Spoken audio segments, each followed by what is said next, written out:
The term national security has a different meaning on the doorstep. People measure national security by how safe and secure they feel personally.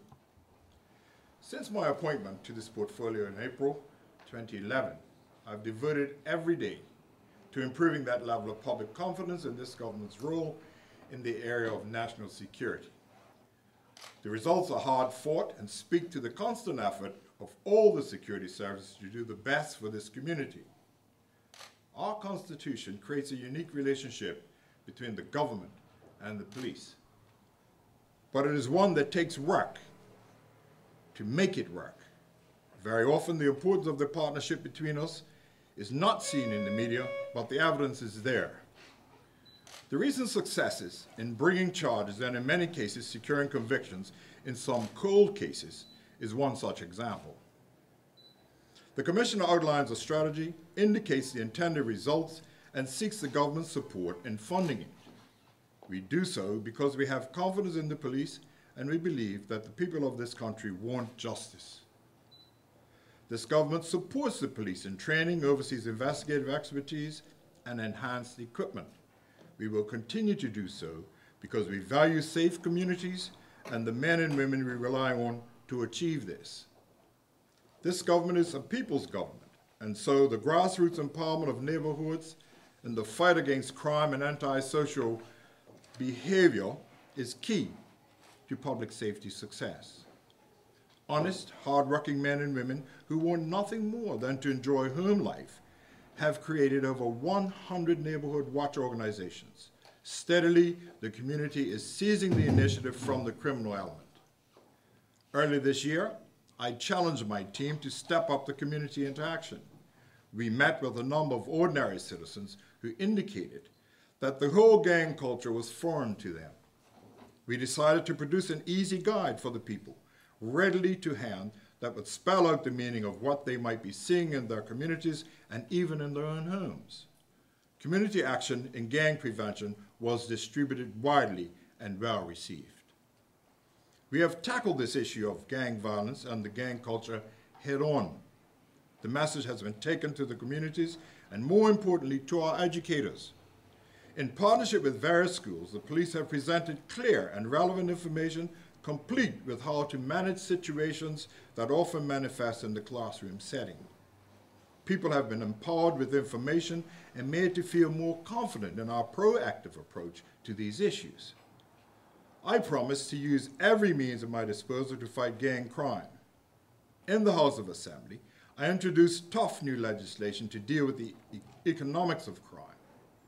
The police and the courts can now take action against the proceeds of crime. Cash and other hard assets can and are being seized. We are determined that crime will not pay. The Ministry of National Security is the enforcement arm of tackling the issues of gang violence. However, to simply think we can arrest our way out of this problem is just ridiculous.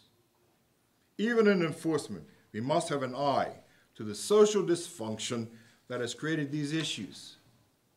For every family that suffers the loss of a young man to gun violence, there are tens of others who worry about a similar fate. This is no way for young people to live, and we must provide them with a way out. Too much has been made of program names. What's in a name if the core functions are in place, operating as intended and achieving the right results? In February of this year, I promised a gang mediation program for Bermuda, and by June 30th, men and women were trained, 30 men and women were trained in best practice through Operation Street Safe out of Boston. A comprehensive strategy for gang mediation has been prepared and is on the cusp of full implementation. This is no quick fix, and this government is in this fight for the long haul. The bickering about infrastructure investment and its value that is featuring in this campaign seems to ignore the positive effect on our people and their quality of life. Earlier this year, highly skilled men and women from the Bermuda Fire and Rescue Service put down a serious fire at the Marsh Folly dump site. The pump that they used, along with the incredible length of hose available to them, made all the difference in restoring normality to the affected neighborhoods. It's fine to dismiss infrastructure investment on the blogs and in press releases, but real people know the value of investments like these. And this government will continue to invest in their best interests. We recognize that our work is dynamic. This government is determined to move from strength to strength in the area of public safety. Security services must be positioned to meet the expectations of 21st century public demands. The recently announced review of security in Bermuda will identify how best we join uniformed services to carry out specific missions. We will move towards the elimination of conscription and the development of a full-time regiment with a focus on a maritime role in joint operations with other agencies. We will ensure that the police have the flexibility to perform core functions of policing first by reducing any demands for them to do other duties that may detract from fighting guns, gangs, drugs, and violence.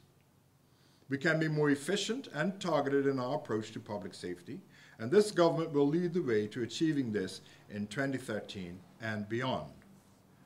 By any measurement, this ministry has delivered on its promises and mandate for the people of Bermuda. We have never wavered in our commitment to making Bermuda safer, and that commitment has been matched by action. Our record is one of promises made and promises delivered. Thank you.